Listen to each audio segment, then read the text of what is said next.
The biomechanics of running have always been an interesting part of my reading. In recent years, we've seen lots of people transitioning to barefoot style running. But what should we expect? And is it actually a good thing?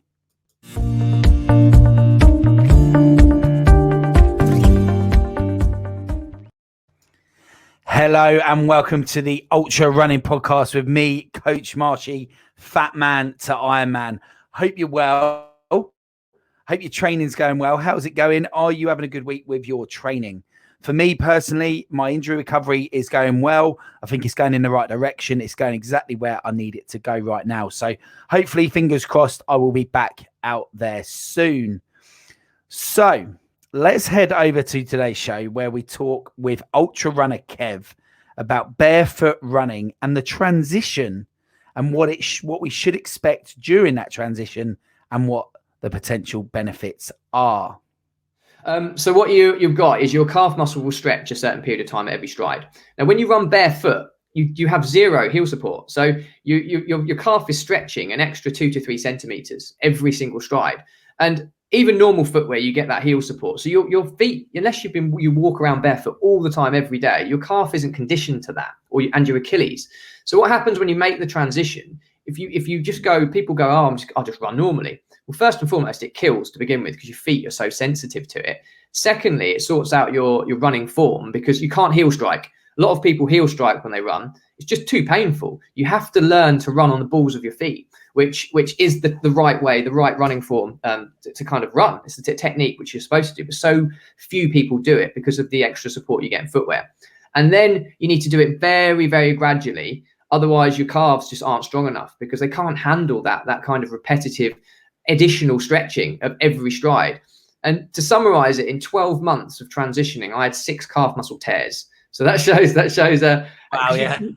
which is brutal. And every calf muscle tear, as we all know, they can vary in how severe they are. But you can be looking at anything from kind of 2 weeks out to kind of 4 months out with a severe one if you're not very, very careful. So it's been a challenge, but you feel so in sync with the ground when you run barefoot as well. I know it's a bit kind of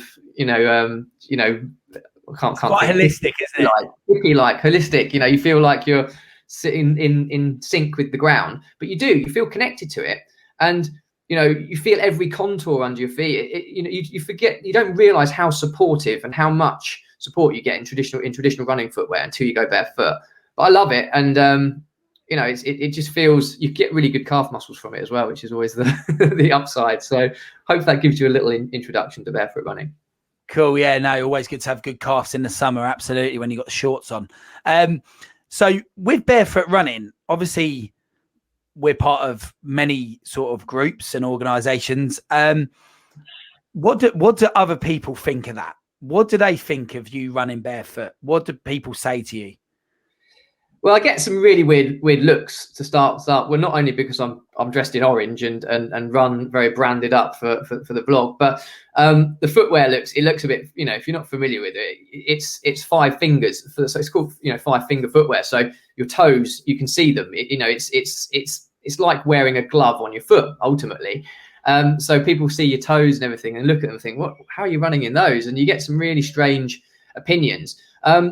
But it's a bit of a badge of honor because not many people can do it, and certainly can't do it for the long distance endurance stuff, because people don't realize how much it goes into the transitional phase. And running long distance or endurance events is tough enough even in the best supportive footwear going.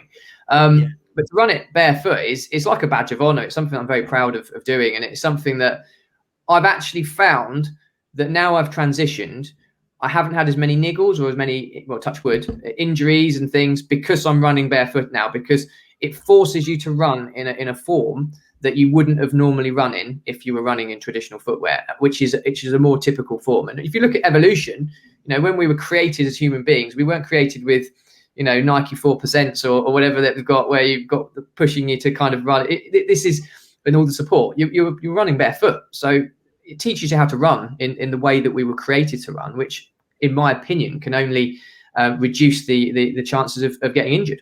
So another really interesting conversation there with Kev, and this time around barefoot running and the benefits of it. And you can see there how Kev feels about barefoot running and how it has impacted him and how it's helped him during his running. So barefoot running, if we think about some takeaways from that, I would say there's some benefits to it biomechanically and in terms of your general form as well.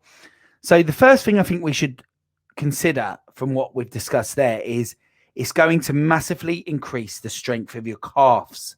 Now, you think how often we get calf injuries, and Kev talks about it there, about calf tears and things like that, and the difference between wearing shoes versus not wearing normal conventional running shoes. So in this case, where we talk about the difference in the height.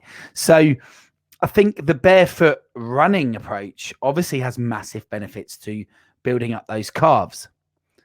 I think it's also quite obvious and clear to say that, like anything in life, anything that's worth having or anything that you're going to give a go that you want to be successful at, it's going to be hard work. And it's going to potentially hurt, like all training, especially with running. And I think when we take that into consideration here, I think there's an argument. I think there's a very clear argument from a strength and conditioning point of view. And when it comes to ultra running and the endurance-based running, I think this is really key. I would argue barefoot running could be an integral part of a strength and conditioning plan for runners, but using it as a weekly tool. So use barefoot running as a weekly tool within the program. So I'm not necessarily saying, like Kev, go out there and transition to be a barefoot runner. But I mean, Kev's done that, and what a great journey. And you know, hopefully we'll hear about some more successful things with Kev's barefoot running in the future. But what a great journey that is. But if barefoot running's not for you and you don't want to transition, that's absolutely fine as well. But what I'm saying is it could be used and perhaps should be used as a tool, because from a biomechanic point of view and in terms of calf strength, it would be a real benefit from a sports science point of view and from my background to say, let's use it as a tool to build up those feet, build up those calves, and actually make it as part of a weekly training process. So yes, you are running, but you might only be doing 5K. I mean, you'd have to build up to that clearly from what we've heard there with Kev. But I think you got to build up, but could you use it? Could it be something you use? I definitely have started to put it into my programming. A lot, you know, before I was injured, I was doing it. I wouldn't say it contributed to my injury. It's got nothing to do with that, but I would say in terms of using it as a tool, it's definitely a great tool that we should use. So hopefully you enjoyed the episode. It's very interesting to cover these things, especially from an ultra running perspective. You know, try and understand that there are ways that we can improve and there are ways that perhaps aren't as conventional as we first thought. But if you really enjoyed it, head over to the YouTube channel. On there, you're going to find tips on how to advice around your strength and conditioning for running and lots more about my own personal endurance ultra running journey, including my Fat Man to Iron Man back in 2015. Don't forget to give the podcast a rating, and please do share it with anyone that you think would enjoy it. And I hope that next time we can be here again to discuss more on the Ultra Running Podcast with me, Coach Marshy, Fat Man to Iron Man.